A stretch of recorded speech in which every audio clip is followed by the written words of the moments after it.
네, CBS 박정희 판승부 2부 문을 열었습니다. 자, 2부에서는 천하람 개혁신당 선대위원장을 만나겠습니다. 위원장님 어서 오십시오. 네, 안녕하세요. 이준석 후보 선대위원장 천하람입니다. 네, 두 분 인사 나눠주시고. 안녕하십니까? 안녕하십니까? 아이고, 안녕하십니까? 예. 자, 사전투표가 진짜 안녕하세요? 그럼요. 알겠습니다. 예. 자, 사전투표가 시작이 됐는데 의원님은 오늘 어떻게? 오늘은 이제 이준석 후보가 본인의 지역구 동탄의 기적을 만들어준 이제 화성시에서 사전 투표를 했고요. 저는 이제 오늘 밤에 내려와가지고 순천에서 내일 아침에 사전 투표할 생각. 순천에 가서? 네네네. 천하람 의원은 원래 지역구가 순천이었죠. 그렇죠. 네, 제 정치적 고향이죠. 그렇죠. 네. 그러니까 첫날 투표율이 19.58% 역대 최고치라고 하고. 이제 우리 천하람 의원의 지역구가 있는 전남은 34.96% 1위라고 네. 합니다. 지역별로 치면. 네. 이 수치는 어떤 의미가 있다고 보십니까? 확실히 이번에 이제 뭐 젊은 세대도 그렇고 중도층도 그렇고 굉장히 적극적으로 투표에 참여하시는 것 같습니다. 특히 이제 사전 투표가 이틀 다 평일에 있다 보니까 목금. 오히려 그렇죠. 오히려 이제 직장에 나가시는 분들도 적극적으로 뭐 점심시간 등을 이용해서 많이 투표해 주시는 것 같고요. 예. 특히 저희 전남 같은 경우에는 확실히 이제 비상계엄과 탄핵 이후에 분노 투표, 네. 결집 이런 부분들이 분명히 있는 것 아닌가 해서 이 부분은 아마 뭐 더불어민주당으로서는 좀 좋은 신호이지 않을까 싶고 저희도 전남에서는 국민의힘 정도는 좀 꺾어야 되지 않을까 뭐 그 정도 희망 가지고 있습니다. 천하람 의원의 지역구이기도 하니까. 네, 뭐 꼭 제 지역구여서가 아니더라도 그러면 전국적으로 이번에 다 많이 높은 좀 찍어주시면 좋죠. 투표율은 민주당 지지층이 주로 많이 나온 것 같다? 아니면 개혁신당 지지층은 어때요? 사실 전남은 좀 그럴 것 같고요. 근데 이제 지역은? 사실 그 여타 지역 같은 경우에는 사실 저희는 투표율이 높으면 높을수록 좋습니다. 왜냐하면 저희가 내부적으로 여론조사를 돌려볼 거 아니겠습니까? 그러면 저희는 재질문을 한 번 하느냐 두 번 하느냐 뭐 이런 거에 따라서 재질문을 하면 할수록 높아져요. 그러니까 무슨 말이냐면 처음에 어떤 후보 지지하세요 이랬을 때는 잘 모르겠어요. 뭐 특별히 지지한 사람 없어요 하시는 분한테 그래도 한 명만 좀 꼽아보시면 누구로 하시겠어요 하면 이준석 후보가 올라가거든요. 그러니까 그 얘기는 중도층이나 정치 저관여층에서 이준석 후보에 대한 어떤 지지가 상대적으로 높다는 거기 때문에 예. 저희는 이렇게 사전투표율이 높은 것 아주 고무적으로 이준석 후보에게 매우 유리한 지표다 이렇게 생각하고 있습니다. 이준석 후보가 이제 오늘부터 무박 유세에 돌입한다고 하는데 무박 유세는 뭐예요? 잠을 안 자고 이제 유세를 열심히 하겠다라는 새벽에도 것이고요. 계속 유세한다. 그 기존의 동탄에서도 이제 마지막에 그랬던 것 같아요. 무박 유세를 했었고 그때 뭐 정청래 의원이 뭔 이런 바보짓을 하냐 뭐 이런 얘기도 하셨다가 갑자기 이제 민주당 후보도 따라하시고 뭐 이런 충격이 잠시 있기도 했었는데 그러니까 저희는 그런 겁니다. 이준석 후보 많은 분들이 너무 뭐 좀 약간 전략가 스타일 아니냐, 뭐 머리를 쓰는 거 아니냐 이런 얘기를 하는데 제가 옆에서 봤을 때는 누구보다 몸을 열심히 쓰는 정치인입니다. 사실 그래서 선거에서 이런 뭐 전략 전술, 뭐 기발한 어떤 번뜩임 이런 것도 중요하지만 제일 중요한 거는 유권자에 대한 진정성이 있어야 되는 거기 때문에 저희가 이번 선거 시작하면서 TK에서 사실 새벽부터 피켓팅하고 이렇게 거리 인사하고 하면서 저희의 그 어떤 초기 지지율을 만들었었는데 결국 수미상관으로 진정성 있게 어떤 선거를 좀 이렇게 마무리하자 그런 각오로 뛰고 있습니다. 예. 자, 이런 가운데 그 이제 마지막 TV 토론에서 네. 이제 이준석 후보에게는 악재를 할 수 있는 일이 있었죠. 그 젓가락 발언 논란 네. 여전히 이어지고 있고 오늘도 이제 이준석 후보가 긴급 기자회견을 갖고 입장을 발표했습니다. 또 오늘 어제는 이제 사과가 있었고 오늘도 뭐 사과가 있었습니다. 오늘은 또 어떤 집단 린치 네. 뭐 이런 것에 대해서 법적 대응도 예고하는 그런 발언이 있었습니다만 어떻게 보셨습니까, 대표님은? 우선 저희는 좀 두 가지를 조금 분리해서 봐야 될 것 같습니다. 예. 국민들에 대해서는 저희가 정말 진심으로 사과드리고 송구한 심정입니다.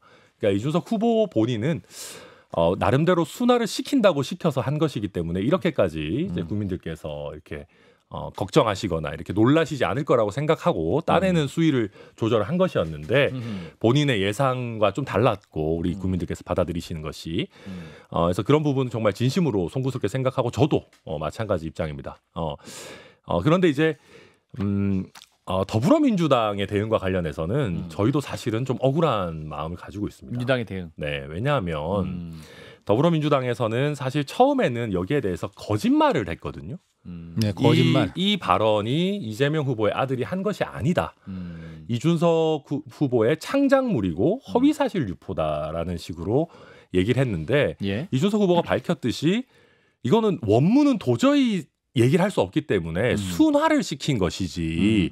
예를 들면 이것도 말로 하고 싶지도 않습니다. 뭐 예를 들면 어떤 신체 부위나 젓가락 이런 얘기는 사실 똑같이 이미 했다는 것이 판결문과 같은 효력을 가지는 약식 명령 공소장에 이미 다 확정이 된 범죄 사실이거든요. 예. 그래서 이재명 후보의 아들이 확정된 범죄 사실로 이런 행위를 했다라는 건 명확하게 이미 드러나 있고 또 이런 부분들은 보통 IP 추적을 통해서 이루어지는 일이기 때문에 예. 객관적인 물증에 의해서 확인이 되는 걸 겁니다. 예. 그럼에도 뭐 어떤 분들은 나와서 이재명 후보 아들이 뭐 무혐의를 받았는데 이준석이 완전히 거짓말하는 거다라고 하질 않나. 예. 뭐 이런 식으로 이제 허위 사실을 자꾸 얘기하시면서 저희도 일단 첫 번째는 거짓말이 있었고요.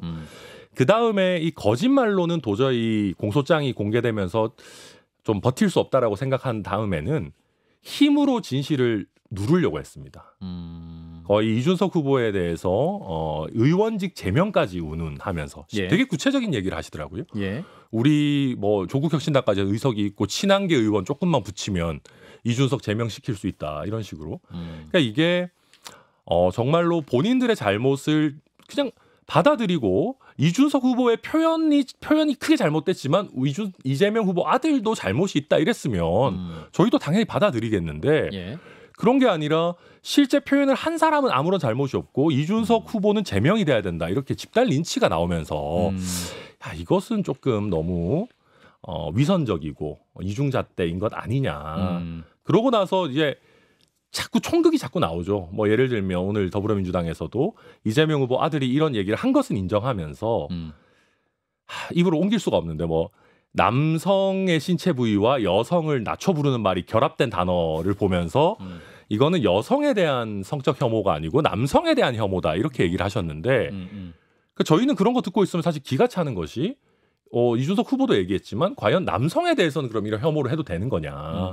그러면 여기에 대해서 여성이든 남성이든 우리 후보의 자제가 잘못했다, 사과한다라는 메시지가 나와야 되는데 그런 것도 없고 이준석 후보만 계속 징계하고 망언집 만들고 이러겠다고 하니까 저희 입장에서는 그러니까 저는 그런 생각이 드는 거예요. 만약에 김문수 후보 아들이 이런 얘기를 했고 이준석 후보가 똑같은 형태로 TV토론에서 문제를 제기했다면 예.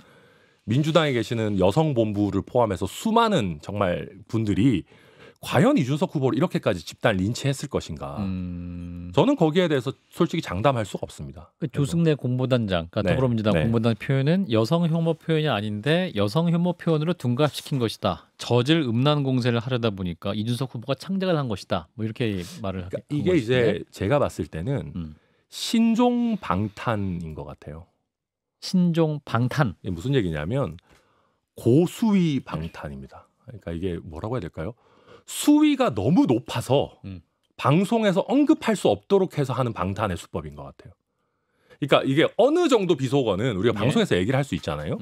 근데 지금 이렇게까지 논쟁이 되는데도 아하. 실제 이재명 후보의 아들이 어떤 단어를 썼는지 제가 여기서 말을 할 수가 없어요. 그러니까 예전에 이재명 후보의 형수욕설 같은 부분들도 많은 분들이 물론 뭐 다른 루트로 보신 분들도 있겠지만 최소한 공중파 방송은 이걸 쓸 수가 없거든요. 그래서 저희가 생각하는 거는 오늘 이준석 후보도 얘기하던데 아니 적당히 욕한 사람은 그거를 방송에서 쓸 수 있어서 계속 욕을 먹고 방송에서 할 수 없을 정도로 이제 뭐 말도 안 되는 진짜 수준의 비속어나 욕을 한 사람은 이게 비판이 봉쇄된다. 이건 이런 거는 저도 사실 듣도 보도 못한 초식이어가지고 여튼 그래서 알겠습니다. 조승래 단장이 얘기하는 그것이 남성으로 해석될 수도 있고 여성으로 해석될 수 있는 여지 있다고 생각합니다. 근데 그런 상황에서 그런 식으로 본인들의 잘못은 전혀 인정하지 않고 여성이라고 한 것이 잘못이다. 저는 이 원문을 보실 수 있는 국민들께서는 적절하게 판단해 주실 거라 생각합니다. 저도 이제 원문을 봤는데 네. 저도 어제 얘기했던 게 그게 이제 남성인지 여성인지 모른다. 네. 왜냐하면 어제 근데 원래 TV 토론에서 이준석 후보가 얘기했다는 것은 여성을 특정해서 얘기했거든요. 그러면 물론 처음 썼던 이재명 후보의 아들의 심각성도 있겠지만 사실 그걸 발언한 거에서 옮기는 그 심각성 제가 앞서는 그 쟁점 1, 2로 나눠서 얘기를 했었는데 네. 쟁점 2를 그렇게까지 할 필요가 없었다는 거죠. 저도 그 성이 부분은 공감합니다. 성이 네. 불분명하면 그런 식으로까지 할 필요도 없다는 거죠. 근데 사실 그런 얘기도 들어가는 겁니다. 거기에는. 근데 그러니까 뭐 저는 남성에 대한 혐오로 괜찮다 그 얘기가 아니에요. 근데 저는 그렇진 않는 것 같습니다. 왜냐하면 이거는 양쪽 성 모두에게 다 해석의 여지가 있는 것이고 그러니까 저희 후보가 사실 이거를 국민들께서 어떻게 받아들이시냐의 문제겠지만 저희 예. 후보도 그렇고 저도 그렇고 이걸 봤을 때 예. 이제 그 단어의 끝이 이제 여성을 폄하하는 형태로 많이 쓰여지기 때문에 예. 저는 이것도 여성을 비하하는 거 아닌가라고 저는 받아들입니다. 그러니까 각자 판단은 다를 수 있겠지만 그 판단 하에서 판단을 이야기하는 것이고, 그러니까 페이스 1과 페이스 2를 구분하시는 거 저는 굉장히 공감합니다. 그러면 이준석 후보 당연히 상대 후보니까 민주당에서 10대 때릴 수 있습니다. 근데 10대 때리는 동안 한 번 정도는 그래 우리 후보의 아들도 좀 문제가 있었다. 이재명 후보께서도 이 문제를 얘기를 할 때 그냥 다른 중요한 일 많은데 국가 중대사가 많은데 뭔 이런 거 가지고 그래가 아니고 우리 아들이 좀 부족한 면이 있었다라고 했으면 저희도 당연히 인정하고 넘어가죠. 근데 그런 게 전혀 없고 이제 이준석은 완전히 죽일 놈이고 이재명 후보 아들 실제 이런 어떤 행태를 하신 분은 아무 문제가 없고 이거를 거론하는 너희가 무슨 큰 죄를 짓고 있는 거야 이러니까 저는 이게 과연 일관성이 있는 잣대인가 이런 말씀 드린 겁니다. 자, 이준석 후보가 또 이제 2024년에 이제 SNS에 2월 18일 글이네요. 네. 그 문명 사회에서 연좌죄에 동의할 사람 없습니다. 저는 여야를 불문하고 가족의 일탈을 해당 정치인과 묶어서 비판하는 것을 지향해 왔습니다. 뭐 이런 말씀을 한 적이 있었는데, 네. 그래서 이제 이준석 후보가 과거 이렇게 말씀을 했었는데 또 다시 그러니까 이러한 문제를 들고 나오는 것이 어떤 대선 후보 TV 토론에서 네. 주제는 정치 개혁, 개헌, 안보 관련 주제였는데 정말 얘기할 짚을 게 많은데 그 귀한 시간에 또 이준석 후보의 장점이 드러날 수 있는 많은 그런 공간이 있었을 품에도 불구하고 이런 발언을 할 필요가 있었겠느냐? 연좌제 아니냐? 뭐 또 이런 문제 제기도 있습니다. 우선 저도 사실 3차 TV 토론에서 코끼리 정도까지가 너무 좋지 않았나 생각했습니다. 저 코끼리 보면서 제가 막 박수 쳤거든요. 그러니까 옆방에서도 막 다 웃고 막 분위기 좋고 되게 미국식 유머 있는 좋은 어떤 토론 아닌가 했는데 또 뭐 다른 방송에서 생중계를 비슷하게 했었는데 네. 코끼리 발언에서는 그린 카드를 내밀었어요. 이거 좋습니다. 근데 이제 사실 저도 그런데 이게 마지막 TV 토론이고 사실 이준석 후보뿐만 아니라 다른 후보들도 이제 각자 어쨌든 뭐 검증의 영역일지 네거티브의 영역일지 예. 뭐 다른 부분들을 확인하시는 부분들이 있는 거죠. 그런데 저 연좌제 관련한 이제 이준석 후보의 그 SNS 같은 경우는 거기서 많은 분들이 끊어서 공유를 하시던데 그 밑에 원문을 보시면 예. 그럼에도 불구하고 이제 후보자와 가까운 가족이 어떤 생각을 가지고 있고 어떤 뭐 정치적 그런 걸 가지고 있는지는 안 살펴볼 수 없다. 그게 아마 배복주 씨 관련한 포스팅이었던 걸로 제가 기억하는데 예. 그래서 결론은 어쩔 수 없이 필요할 해야 때는 된다? 살펴봐야 된다라는 게 이제 그 포스팅이거든요. 그래서 조금 잘라서 공유하고 계신 면이 하나가 있고요. 또 한 가지는 대통령의 가족은 일반적인 정치인의 가족이 아니잖아요. 그러니까 꼭 우리가 이재명 후보나 김혜경 여사께서 가족에 대한 검증은 무한정해야 된다라는 얘기를 빌어오지 않더라도 YSDJ 때 뭐 아들들부터 노무현 전 대통령 때 형님, 뭐 박근혜 전 대통령 때는 뭐 본인의 딸은 아니었지만 뭐 정유라부터 시작해가지고 뭐 문재인 대통령 때도 따님과 사위 때문에 이제 여러 가지 고충을 겪으셨는데, 그러니까 이제 그런 겁니다. 만약에 이재명 후보의 아드님께서 정말 이재명 후보가 다 대통령이 됐는데 이런 포스팅을 하시고 다닌다. 이거는 되게 국가적인 큰 문제가 될 수 있는 건 아니겠습니까? 예. 이 문제를 그러니까 어떻게 다루는지, 그리고 이재명 후보가 이런 문제에 대해서 그럼 경각심을 가지고 다시는 반복되지 않도록 적절한 조치를 취하는지는 저는 후보자 검증의 영역에 있지 않겠는가 생각합니다. 지금 말씀하신 내용에 여기까지 뭐 마무리할게요. DJYS의 자녀, 박근혜 전 대통령 때 뭐 정유라 씨 이런 얘기를 한 거는 사실은 권력을 얻고 그것을 활용한 게 문제가 되는 거죠. 그러면 예를 들어서 뭐 이재명 후보의 아들이 그런 음란 글을 적었다. 네. 권력을 등에 업고 적었다고 볼 수는 없잖아요. 그거를. 근데 예를 들면 이게 꼭 물론 뭐 권력형이 도덕성을 아니더라도 비난할 수 네네. 있지만 그거는 아들 A 씨를 비난할 수 있는 거죠. 그냥 근데 그 정도. 근데 예를 들면 이재명 후보의 아드님이 이재명 후보가 예컨대 대통령이 됐을 때 도박을 한다 그러면 그 국가적으로 문제가 되지 않겠습니까? 그러니까 음란 댓글을 남긴다면 문제가 되지 않겠습니까? 그러니까 이게 그런 면에서는 이거는 사실은 국격에 대한 문제다라고 생각을 하고요. 예. 그 다음에 이제 더불어민주당에서도 사실 대통령이 아닌 정치인들, 뭐 가까이는 최근에 이철규 의원부터 조금 멀리는 예전에 장제원 의원까지 자녀의 어떤 권력과 무관한 일탈행위가 있을 때도 의원직을 사퇴하라라고 공격을 했었거든요. 예. 그래서 이런 상황 속에서 대통령의 어떤 가족들에 있어서 특히 더불어민주당은 예전에 김건희 여사와 관련해서 뭐 정말 수많은 어떤 검증과 네거티브의 영역에 이제 있는 부분들을 했었는데 이재명 후보의 자녀에 대해서는 그럼 권력과 무관한 일이니까 뭐든 상관없다. 그런 프리패스를 줄 수는 없을 거라고 생각합니다.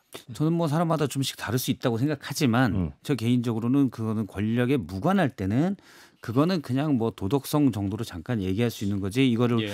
뭐 완전히 그 권력자 검증 대상과 연계시킬 수는 없다고 생각을 해요. 그러면 실제로 저는 뭐 이철규 의원 관련돼서도 똑같이 얘기를 했었고 그리고 제가 있던 곳에서는 사실은 이른바 줄리욱이라는 부분 그건 뭐 그 김건희 씨가 검사와 만나기 전의 문제에 대해서는 개인의 사생활이니까 그거를 무슨 검증하거나 그러진 않았었어요. 저도 이제 우리 마무리. 박 실장님 정도의 태도를 더불어민주당이 유지해 왔다면 저도 충분히 존중합니다. 예. 저도 박 실장님 말씀 충분히 저는 공감하고 그런데 아쉽게도 그런 잣대라면 예전에 김건희 여사가 대선 한복판에서 학력 위조 같은 것들이 문제가 됐을 때 논문 문제. 그게 사실은 뭐 권력형 비리였냐 좀 애매한 부분이 있거든요.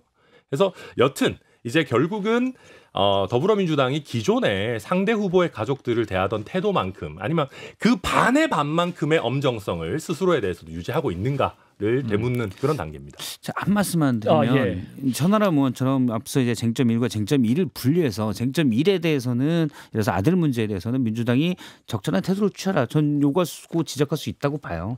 근데 오늘 이준석 후보는 쟁점 2 본인의 발언 부분에 대해서 가치 중립적인 단어를 쓴 게 뭐가 문제냐. 나는 굴복하지 않겠다라고 얘기를 했거든요. 사실 오늘 지금 천하람 의원이 얘기한 것과는 약간 거리가 있습니다. 그러니까 그 태도는 문제가 있다는 거죠.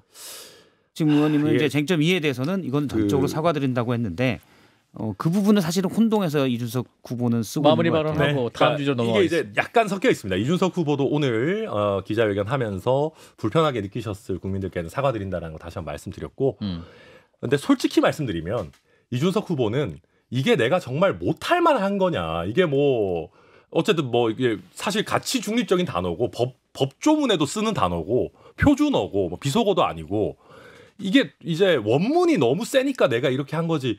이게 내가 진짜 절대 하면 안 되는 얘기를 한 거냐라는 거를 솔직히 말씀드리면 본인은 그렇게까지 납득하는지는 잘 모르겠습니다. 근데 그와 별개로 우리 언론이나 또 우리 국민들께서 느끼시는 기준은 있는 거니까 거기에 부합하지 않는다고 많은 국민들께서 말씀하시니까 그러면 불편함을 드린 것은 사실이고 그 부분에 대해서는 사과드리는 그런 거 아닌가 생각합니다. 하나만 드리겠는데 지금 민주당이 이걸 가지고 허위사실 공표 혐의로 아마 지금 이준석 후보를 걸지 않았나요?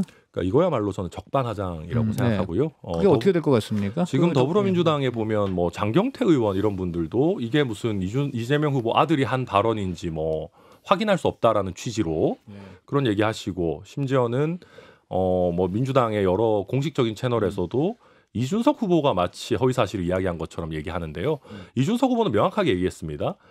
당시 TV토론 과정에서는 이걸 원문을 그대로 읊을 수 없기 때문에 가정적인 상황으로 이야기했던 것이고 그 이후에도 원문은 그대로 읽을 수 없지만 순화해서 내가 표현하는 거다. 이재명 후보의 아들에 관한 얘기가 맞다라는 걸 밝혀왔는데 여기에 그 어느 허위가 있다라는 것이며 또 저희가 단순히 인터넷에 떠도는 뭐 찌라시를 보고 하는 것이 아니고 판결문과 동일한 효력을 가지는 약식 명령 공소장을 가지고 하는 것이기 때문에 저는 더불어민주당의 이런 무리한 어떤 그 집단 린치 내지는 힘자랑은 결국 되치기 당하고 역풍을 맞을 것이다. 그 생각합니다. 말씀이 전제라면은 오히려 무고죄로 다시 그 민주당에게 대응을 할 수도 있다. 네, 저희는 실제로 네. 법적 대응도 이미 천명한 바가 있기 때문에 적극적인 조치 취할 생각입니다.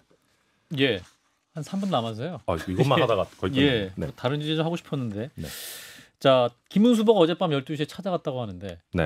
천하람 원내대표에게 연락은 했습니까? 사실은 제가 이제 어제 저녁 때 너무 많은 분들이 연락이 와가지고 저도 사실 휴대전화를 꺼놓고 있었습니다. 아 그래요? 네네. 그래서 안 받았구나. 네네. 예. 그런 상황이었고요. 예. 아마 이제 김문수 후보님 쪽에서 이준석 후보가 저희 의원실에 온다는 조금 잘못된 아마 정보를 받으셨던 것 같아요. 그래서 이준석 후보는 어제 저희 의원실에 온 적이 없고 그러다 보니까 이제 조금 저희 의원실에 방문해 주셨는데 뭐 만날 수 있는 그런 상황은 아니었습니다. 그렇군요. 근데 지금 김문수 후보는 그 본투표 날까지 아직 희망이 있다 이렇게 말씀하셔서 저는 오늘 권성동 원내대표께서 깔끔하게 잘 정리해 주셨다라고 생각을 하고요. 단일화 예. 이제 끝났다 이미 선언을 해주셨고 반대로 요새 이재명 후보께서 단일화 결국 할 거다 뭐 이런 식으로 이제 오늘 이제 그럼 주제 그래서 거의 뭐 김문수 단일화로 연합 확신합니다. 거의 뭐 확신을 하고 계시는데 예. 이거는 저는 이재명 후보께서 우리 유권자들의 표를 너무 가벼이 여기시는 것 아닌가. 그리고 과거에 부정선거 음모론을 하실 때와 마찬가지로 아무 근거도 없이 혼자만의 망상의 세계에 빠져 계시는 거 아닌가라는 생각을 하고요. 지금 오늘 사전 투표율이 아까 말씀하신 것처럼 19% 가까이 19%, 19.5. 19%를 넘긴 이 상황 속에서 그중에 이준석 후보를 지지해 주신 분들의 표가 얼마나 많겠습니까? 그럼 이분들의 표를 다 무로 돌리고 무효로 돌리겠다라는 것인데 예. 저는 정치인으로서 그거는 상상도 할 수 없는 일이다. 저는 단일화 가능성 애당초 없었지만 예. 뭐 더더욱 없어졌다 이렇게 말씀드리겠습니다. 그렇다면 단일화는 이제 물 건너갔다면 결국은 이준석 후보가 동탄처럼 이제 승리를 해야 하는 시나리오를 개혁신당은 지금 확신하고 있습니까? 저희는 뭐 처음부터 끝까지 동탄 모델을 염두에 두고 뛰고 있고요. 실제 예. 오늘 이준석 후보 현장에서의 반응도 굉장히 뜨겁습니다. 아, 지금 그런가요? 좀 남녀노소 할 것 없이 특히 이준석 후보가 여성들의 지지를 상대적으로 덜 받는 것 아니냐 이런 평가들이 있었는데 오늘 방금 고려대학교 앞에서 이제 유세하는 거 보니까 우리 이제 여성들의 아주 많은 지지를 받고 있더라고요. 그래서 현장 분위기는 지금 충분히 달아오르고 또 사전 투표율도 높으니까 저희는 역전 말루 홈런을 치는 4번 타자 이준석이 되기를 기대하고 그렇다면 있습니다. 몇 퍼센트 몇 퍼센트로 이 1, 2, 3위가 가려질 것 같습니다. 1위는 저는 뭐- 이준석 후보인데 저는 뭐 선대위원장이기 때문에 네. 뭐 저희 후보가 한 충분히 43%, 43. 그다음에 이재명 후보 아슬아슬하게 한 42% 정도. 네. 그 정도 됐으면 그리고 좋겠다. 그러면 결국은 어떻게 되는 거예요? 나머지 15% 지금 이준석 후보가 노리던 그 퍼센트를 이 김문수 후보가 갖고 그렇죠. 가는 거네요. 네. 알겠습니다. 네. 저는 뭐 그 정도 희망합니다. 네, 김문수 후보가 드랍해야 되겠네. 잠시만요. 개혁신당 43, 시간 민주당 시간 얼마 안 남았어. 42, 그다음에 15. 김문수 15. 네. 네. 한 30초 남았는데 네. 그래도 선대위원장이시니까 국민들에게 전하고 싶은 말씀 듣고 마무리하겠습니다. 네. 저희 40대 이공계 대통령 가장 팔팔한 시절에 좀 국민들께서 좀 잘 써먹어 주셨으면 좋겠습니다. 과거를 재단하는 법조인 말고 과학기술로 미래를 열어가는 우리 40대 이공계 출신 이준석 후보 기호 4번입니다. 꼭 좀 부탁드리겠습니다. 예. 앞으로 선거 일정이 많이 나와 있기 때문에 건강하게 잘 마무리하시기 바라겠습니다. 천하람 개혁신당 선대위원장이었습니다. 고맙습니다. 감사합니다. 감사합니다.